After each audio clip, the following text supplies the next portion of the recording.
आगामी क्रांतियों की श्रृंखला की शुरुआत भारत से होगी। मेरी गट फीलिंग ये है कि अब पीढ़ियों की बात नहीं है, अब तो दशक की बात है। आगामी एक दशक के अंदर एक व्यापक परिवर्तन समाज में होएगा। ऐसी स्थितियों में मजदूर वर्ग की पार्टियां भी तेजी से बनती हैं। जो क्रांति के ईव्स, क्रांति की जो पूर्व वेलाएं होती हैं, उनमें यूं मानो कि दशकों के कार्य महीनों में और महीनों के कार्य दिनों में होते हैं। इतिहास हमें ये बताता है कि ऐसे क्रांतिकारी शक्तियों को एकजुट होने में बहुत बार बहुत थोड़ा समय लगता है और ये हो जाएंगी। हाँ, मैं आशावान हूँ कि ये जो मोबाइल फोनी है, ये सारी जो शक्तियां हैं, संचार की शक्तियां हैं, ये जनता के द्वारा पैदा की गई है और जनता इनसे बड़ी तेजी से सीख रही है। अब पूंजीपति वर्ग लोगों की आंखों के सामने लंबे समय तक धुंध का पर्दा नहीं डाल सकता। भारत, हमारा rest of the Asian countries like Bangladesh, South Asia, including Europe and America, now there on the verge of their economies are on the verge of collapse. मतलब वहां पर भी अब अगर पूंजीवादी व्यवस्था इम्प्लोड कर जाए, एक्सप्लोड ना भी करे, तो कोई बहुत बड़े आश्चर्य की बात नहीं होगी। नमस्कार, वेब मिर्ची से मैं प्रशांत। हमारे साथ हैं डॉक्टर CD शर्मा, जो गोहाना से हैं और हिसार में एक कॉमरेड सोमदत्त गौतम की बरसी पे आए हुए थे। तो इनसे बातचीत करते हैं। इनका बहुत लंबा अनुभव है सामाजिक गतिविधियों का, और कहें दूसरे शब्दों में कहें तो कॉमरेड हैं, क्रांतिकारी हैं। तो डॉक्टर साहब नमस्कार। नमस्कार जी, बहुत बहुत नमस्कार। डॉक्टर साहब, मैं आपसे ये जानना चाह रहा हूँ कि आपका लंबा अनुभव है इन चीज़ों का, आंदोलनों का, प्रदर्शनों का, जो मजदूरों के हो गए, जो मतलब जो एक समाज का सर्वहारा वर्ग है उसका। तो आपने 30-40 साल का क्या अनुभव देखते हैं कि ये जो स्थिति चलती आ रही थी, यहाँ पहुँचनी थी या जल्दी आ गई है या अभी और कुछ होना बाकी है? जी, मेरा अब 50th ईयर हो गया वामपंथी मूवमेंट में। मैं 75 में हिसार में जब छात्र था, तब मैं SFI में शरीक हुआ था। हिसार से पढ़े? हिसार से पढ़ा हूँ, DN कॉलेज से, और तभी से वामपंथी आंदोलन से जुड़ा हूँ। और उसके बाद SUCI में और तदुपरांत जन संघर्ष मंच में मैं कार्यरत हूँ। और अब मुझे ये लगता है कि राष्ट्रीय और अंतर्राष्ट्रीय स्तर पर सर्वहारा वर्ग, सर्वहारा, अर्ध सर्वहारा, गरीब किसान, दस्तकार और जो मार्जिनल जो कम्युनिटीज हैं, सारे मिल करके अब इस व्यवस्था का शीघ्र ही पतन कर देंगे। अब ज़्यादा समय की बात नहीं है मेरे हिसाब से। मतलब मेरी गट फीलिंग ये है कि अब पीढ़ियों की बात नहीं है, अब तो दशक की बात है। आगामी एक दशक के अंदर एक व्यापक परिवर्तन समाज में होएगा। ऐसी स्थितियों में मजदूर वर्ग की पार्टियां भी तेजी से बनती हैं, क्योंकि इतिहास हमें सिखाता। देखो, 1901 में रूस में कोई नहीं कहता था कि क्रांति की निकट भविष्य में संभावना है, लेकिन वहाँ पर क्रांतिकारी पार्टी थी। और 1905 में रूस में क्रांति होने के कगार पे थी, असफल हुई, लेकिन एकदम क्रांति की स्थितियाँ बन गई। तो ऐसे ही मुझे लगता है बहुत दूर वो घड़ी नहीं है जब ना सिर्फ हिंदुस्तान में बल्कि विश्व के सभी पूंजीवादी मुल्कों के अंदर क्रांति की संभावनाएं बनेंगी। डॉक्टर साहब, जो मैं देखता हूँ कि टेक्नोलॉजिकली जो पूंजीवाद एडवांस हुआ है, कि हर गतिविधि का, जो भी आपने लेक्चर में भी बोल रहे थे कि भाई वो पैरामीटर से चेक करता रहता है कि विरोध हो रहा है कि नहीं हो रहा है।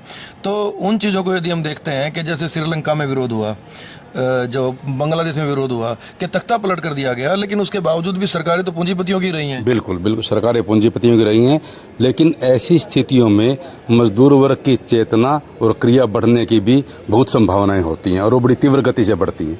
जो क्रांति के ईव्स, क्रांति की जो पूर्व वेलाएं होती हैं, उनमें यूं मानो कि दशकों के कार्य महीनों में और महीनों के कार्य दिनों में होते हैं। तो हमारा जो समाज है ऐसी संक्रमणकालीन स्थिति से गुजर रहा है। मेरा मतलब अनुभव ये कहता है कि हम अब क्रांति की पूर्व वेला के काल में हैं। नहीं, मैं उसी चीज़ पे आ रहा हूँ दोबारा, कि जैसे जो पश्चिम बंगाल में हुआ, बांग्लादेश में, और जो इधर श्रीलंका में हुआ, तो वहाँ पे आम आदमी तो इतना परेशान हो ही गया था। या यदि हम सर्वहारा की बात करें तो वो क्रांति के स्तर पे तो आ ही गया था। जो नेतृत्वकारी शक्तियाँ हैं, मेरा सवाल उनको लेके है। जी, एक्चुअली ऑब्जेक्टिव कंडीशंस तो है। अब विश्व भर में ऐसी वस्तुगत स्थितियां हैं कि सारा समाज मतलब शोषण की इंतहा है, जुल्म और सितम की इंतहा है, और यूँ मानो कि ज्वालामुखी के मुहाने पे समाज बैठा है। अब ऐसी स्थितियों में जहाँ भी क्रांतिकारी पार्टियां नेतृत्व देने में सक्षम होगी तो क्रांति हो जाएगी, अन्यथा फिर पूंजीवादी तानाशाही बढ़ेगी, और कोई संभावना तो नहीं है। तो आपको लगता है कि भारत में इस तरह कोई नेतृत्वकारी शक्ति आपको नजर आती है कि जो इस व्यापक स्तर पे अपना काम कर रही हो? मेरी नज़र में नहीं है, लेकिन इतिहास हमें ये बताता है कि ऐसे क्रांतिकारी शक्तियों को एकजुट होने में बहुत बार बहुत थोड़ा समय लगता है, और ये हो जाएंगी। हाँ, मैं आशावान हूँ। आप हाँ, हाँ। क्योंकि मेरा बार बार वही सवाल रिपीट करता है कि परिस्थितियां तो कहीं ना कहीं श्रीलंका में बनी है, बांग्लादेश में बनी है, लेकिन नेतृत्वकारी शक्तियां उस तरह की नहीं थी। और वही रेपुटेशन कहीं ना कहीं जो आम आदमी किससे उम्मीद करता है, घूम फिर के वो कोर्ट से उम्मीद करता है, न्यायालय से उम्मीद करता है। और अब सुप्रीम कोर्ट भी कहीं ना कहीं इसी तरह के फैसलों में है पिछले कई साल से कि उससे कुछ ज़्यादा सी उम्मीद नहीं है। तो हाँ जी, नहीं, पूरी की पूरी व्यवस्था पूंजीवादी व्यवस्था में, पूंजीवादी राज्य सत्ता में कोर्ट्स भी उसका एक हिस्सा ही है। जी। तो ये तो आप पत्रकार हैं, आपको सारा मालूम ही है कि लगभग 8-10 साल पहले हमारे सुप्रीम कोर्ट के 4 जो जजेस थे, उन्होंने प्रेस कॉन्फ्रेंस करके कहा था कि हमारी डेमोक्रेसी खतरे में है। तो उनको इस बात का एहसास तो है, और जो थोड़ी बहुत इस व्यवस्था के अंदर एक सापेक्ष निरपेक्षता की या न्याय की प्रतीति एक की इसकी झलक मिलती है, लेकिन मैं कहता हूं कि वो इसी व्यवस्था के अंदर लोगों के आक्रोश को सीमित करने के लिए इस किस्म के कुछ डिसीजन आ जाते हैं, अन्यथा समग्रता में तो इस व्यवस्था को बचाने के लिए ही है। तो मैं उसी सवाल पे हूँ कि अब तो ये इतना तानाशाह हो गया है पूंजीवाद भारत के अंदर भी कि कोर्ट भी कोई ज़्यादा सा प्रयास नहीं कर रहा है गुस्सा शांत करने के लिए भी। उधर यदि चुनाव की प्रणाली है लोकतंत्र में दिखाने के लिए ही हो, वो ईवीएम पे इतने बड़े इल्जाम आ रहे हैं। तो परिस्थितियाँ तो बन रही हैं, तो मामला वही है कि आप परिस्थितियाँ बनती हैं, रिवोल्ट होता है और सत्ताएं पलट जाती हैं, क्योंकि वो लोकतंत्र के माध्यम से नहीं बदली जा रही हैं, तो रिवोल्ट से होगा। लेकिन वही सवाल दोबारा से आ रहा है कि बांग्लादेश, म्यांमार हो गया, आपका श्रीलंका हो गया, अब मुझे लगता है कि चौथा देश भारत हो सकता है कभी भी। लेकिन क्या ये परिस्थितियां दिख रही हैं आपको कि कंट्रोल कर लिया जाएगा कि नहीं ऐसी नेतृत्वकारी शक्तियों द्वारा? पूंजीपति वर्ग तो हर संभव कोशिश करेगा। देखो, अब इलेक्शन का जो आप बात करें, इलेक्शन का जो खेल है, वो हरियाणा के इन चुनावों में अनुमान है कि 3,000 से 4,000 करोड़ रुपए खर्च हुए जी। तो देश की 99% आबादी तो इन चुनावों से वैसे ही महरूम कर दी गई है। अभी चंद लोगों का खेल है, और पूंजीपति वर्ग जैसे जाति के नाम पे, धर्म के नाम पे, क्षेत्र के नाम पे, ये ईवीएम को लेकर के, इलेक्शन कमीशन को बिल्कुल अपना पक्षधर बना करके, जो हर एक हथकंडे अब इस व्यवस्था को बचाने में लगा है। लेकिन धीरे धीरे जिस प्रकार से आपने कहा कि ये जो मोबाइल फ़ोनी है, ये सारी जो शक्तियाँ हैं, संचार की शक्तियाँ हैं, ये जनता के द्वारा पैदा की गई है, और जनता इनसे बड़ी तेज़ी से सीख रही है। अब पूंजीपति वर्ग लोगों की आंखों के सामने लंबे समय तक धुंध का पर्दा नहीं डाल सकता। लोगों की चेतना भी, किसान आंदोलन ने लोगों को सिखा दिया कि ये सरकारें भी अडानी जैसे पूंजीपतियों की सेवा की हैं। उससे पहले लोगों को ये बातें इतनी क्लियर नहीं थी। तो अब लोगों को भी उनकी चेतना और क्रिया, मैं कहता हूँ, छलांग लगा कर के बढ़ रही है, और अब क्रांति के मुहूर्त अब बहुत दूर नहीं।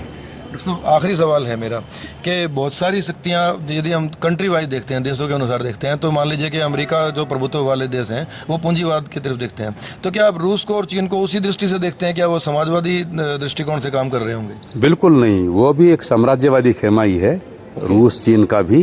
ये इनको समाजवादी मानना स्वयं को धोखे में रखना है।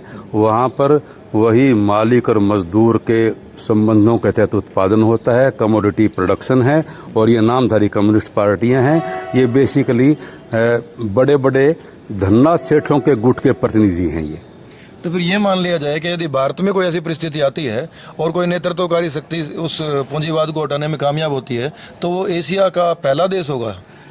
हाँ, मेरी तो उम्मीद ये है कि अब जो आगामी क्रांतियों की श्रृंखला की शुरुआत भारत से होगी, और संभवतः रूस और चीन जैसे देश जिनमें पिछली शताब्दी में क्रांति हुई थी, हो सकता है वो अब इस कड़ी में सबसे अंतिम हो। भारत हमारा rest of the Asian countries like Bangladesh, South Asia, including Europe and America, now there on the verge of their economies are on the verge of collapse. मतलब वहाँ पर भी अब अगर पूंजीवादी व्यवस्था इम्प्लोड कर जाए, एक्सप्लोड ना भी करे, तो कोई बहुत बड़े आश्चर्य की बात नहीं होगी। थैंक यू डॉक्टर साहब। Thank you, so nice of you. हमारे साथ थे डॉक्टर सी डी शर्मा। इनका बिल्कुल साफ मानना है कि ये आशावान है, परिस्थितियां बनी हुई हैं, और जब इस तरह की परिस्थितियां बनती हैं तो बड़ी तेज गति से प्रतिक्रिया होती हैं, और जो नेतृत्वकारी शक्तियों की कहीं हमें कमी नजर आती है, तो इनका ये भी मानना है कि वो भी बड़ी तेज गति से एकजुट होकर सामने आती हैं। और एक बड़ी बात इन्होंने कही है कि भारत एशिया ही नहीं, पूरी धरती पे भी एक पहला देश हो सकता है कि जो पूंजीवाद को हटाने में कामयाब होगा। तो इसी आशा के साथ वेब मिर्ची से मैं प्रशांत, धन्यवाद।